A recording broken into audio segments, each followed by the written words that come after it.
Hello and welcome back for part 2 of my review for the Master Grade Sazabi Ver.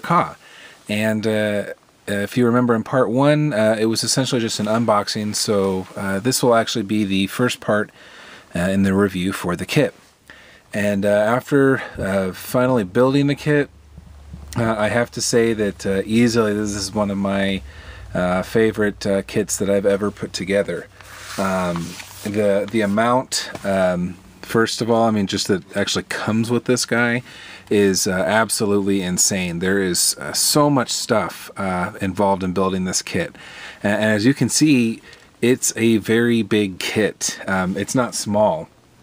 In terms of, if we were to do a size comparison real quick, right next to him is a Master Grade GM Custom. That's not a high grade, people. It's insane. It's huge. Or maybe here, let's do a different one. Xeon Kit, Master Grade Camphor. And it's kind of funny, when you look at the two, it almost looks like I've got a high grade sitting next to it. But that's just how big it is. Think XS Gundam. It's on scale with that beast. So it's a very fun kit. I'm very pleased with how it came out. If you're thinking about buying this kit, I totally recommend it. There is so much fun you're going to have in assembling this guy. It's absolutely unreal. So what I thought we could do is just maybe show you what you get in the box, and I'll show you a couple notable parts of the kit, and then I can get to work on painting this guy. So what do we actually get with the kit? Well, for starters, we get a shield, and it's a very big shield. It's nicely detailed on the underside. It's given us an inner frame, essentially, for the shield. It's built of several pieces. So one thing to notice, though, a difference really, is that there is no Neo Xeon logo here. That is actually done by a decal. So if that was something you were wondering about, there it is. And also for the shield, here at the bottom, we get 3 missiles. We can get these in there.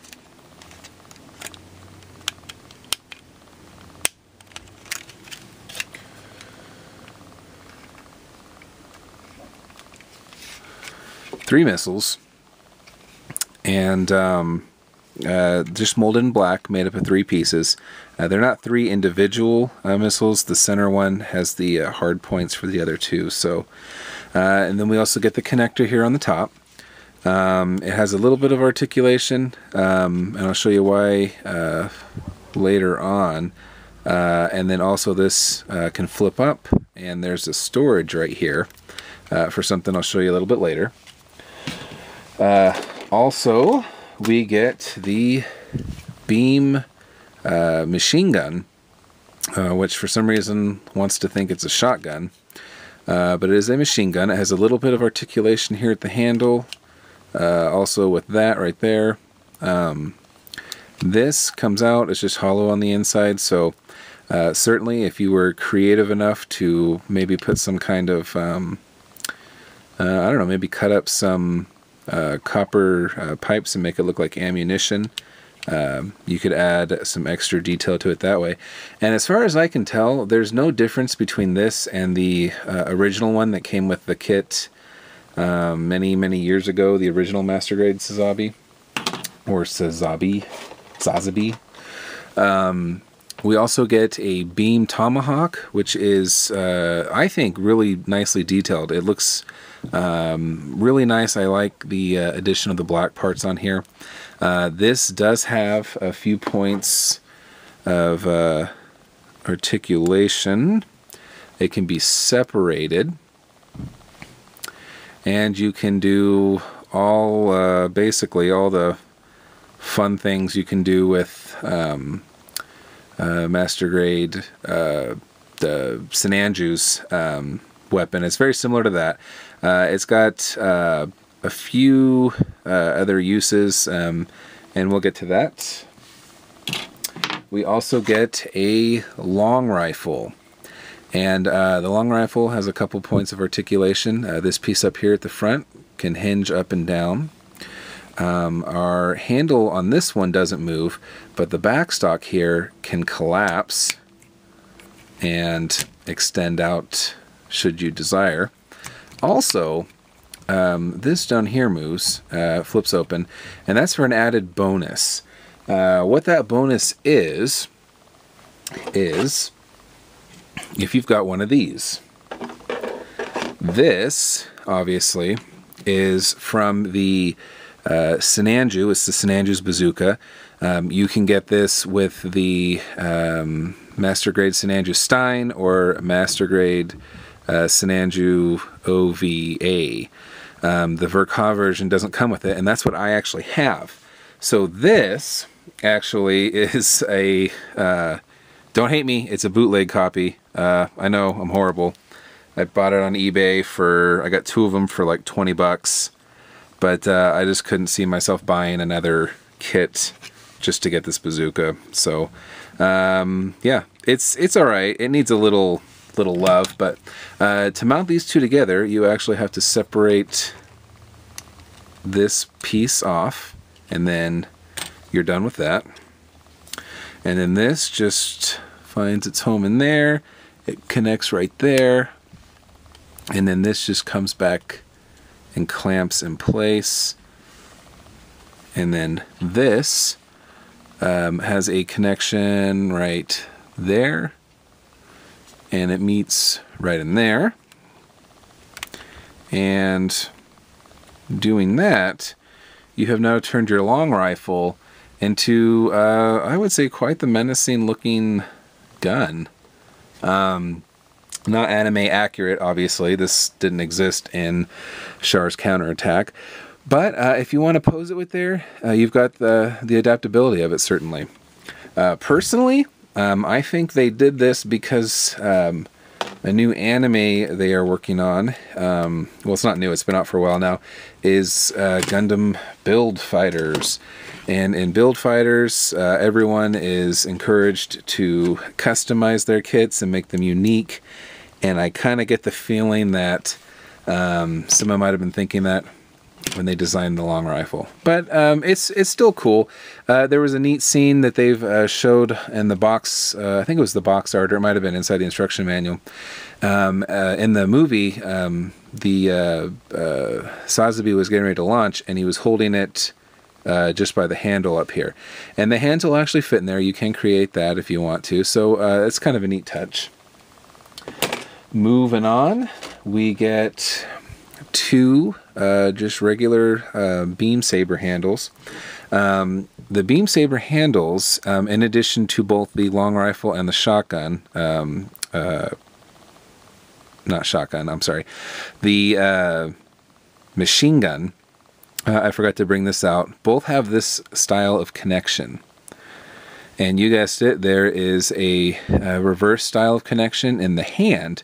So then these 2 pieces just press together, and it creates a connection that isn't going to be broken. If you can get that in the hand's going to come out of the joint before this falls out of the hand. To complement our beam saber handles, we also get 2 of these clear beam effect parts. Going back to our beam tomahawk, we have some beam effect parts for that. We have a, I guess this would be kind of more of an axe style, and then, I don't know, a long axe. We'll call that a long axe. We get 2 of each. So you can create many different ways to have this.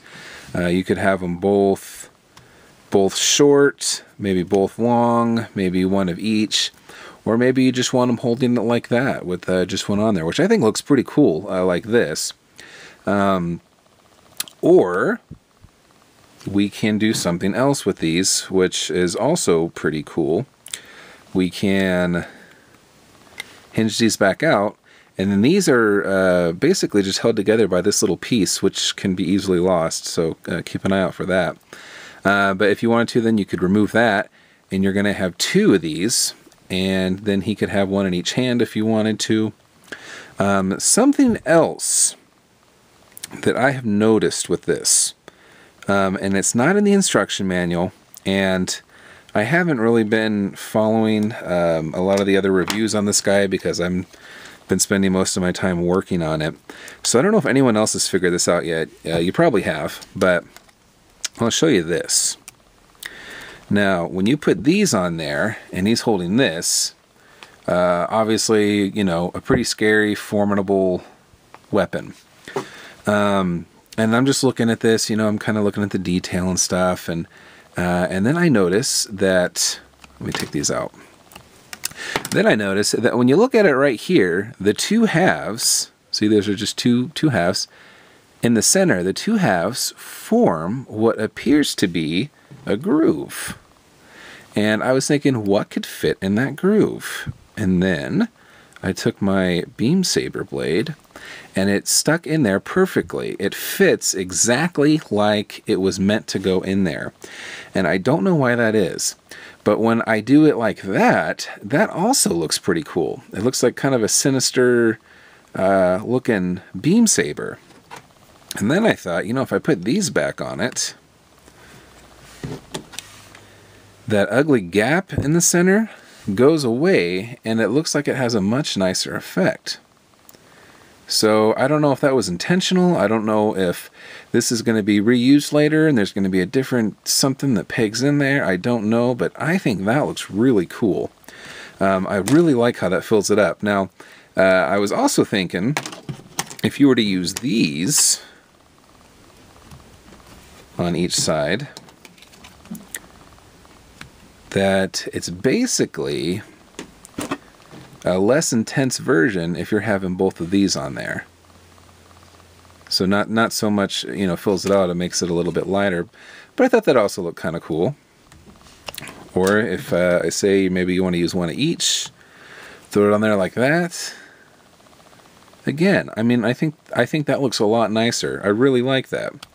I also like the idea of it just being something like that. And again, something that wasn't obviously intentionally designed to do. I don't know why it is like that, but I think that's really cool. So if you haven't tried that out on yours, I encourage you to pop it in there and see what you think. A few more items, I'm getting sidetracked, that we get with this kit. We get 2 versions of Char Aznable. The first version is in this clear cockpit piece, and we see a yellow molded Char in there sitting in his cockpit seat. And this is obviously I think it's called the Psycho Frame cockpit around him. It's molded in clear. In the show, it was red. So I think we have it clear because if you want to paint Char and then you can kind of see what he would look like from the inside of the cockpit, that would be cool. We also get a red standing Char, which again looks really nice. I think if I decide, I never paint these. I don't know. If I paint this, I think it would look pretty neat. So yeah, this opens up right there, and you can see Char in there. Now, unfortunately, as cool as it would be, this doesn't actually fit inside of the machine, or the model, I should say. As we know, this is not actually in the cockpit. His cockpit, or I'm sorry, chest. His cockpit is actually up in his head. So this doesn't actually fit in there, and there's a really good reason for it, which we'll get to later. Lastly, with the kit, we get a sheet of stickers here on the back, and then some water slide decals. And there's a ton of decals on there, so if you're really decal heavy, I think you'll enjoy this. Something I did notice, which I'm a little bit sad about, on the original Sazabi design, there is a Char, CA emblem right here, and it was usually a decal or a sticker, and this one doesn't actually come with that, so it kind of bums me out.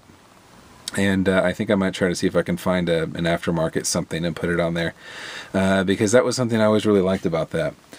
I think if they try to release this kit in like an OVA version or something like that, we'll probably see that. But until then, one last thing, since I can see the shield right here, that we can do with the shield and the beam tomahawk is we've got a pretty good sized groove right there and a male end to match it.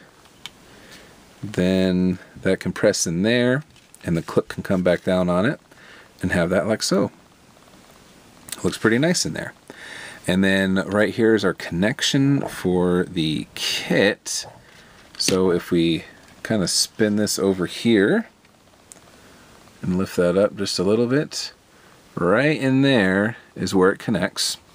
And so you know what, this is already 15-16 minutes long. I'm gonna stop it right here, and then I'm gonna make this kind of overview of the kit into, I think, part 3, and I'll show you how some of the stuff clips together, you know, how the hands work, some of the gimmicks for it, and maybe I'll show you a look at the transformed suit. So I appreciate you guys watching this. I know it's been a bit long, but there's so much with this kit, so bear with me, and I will get part 2 up as soon as I can. So I appreciate you watching, and I'll see you next time.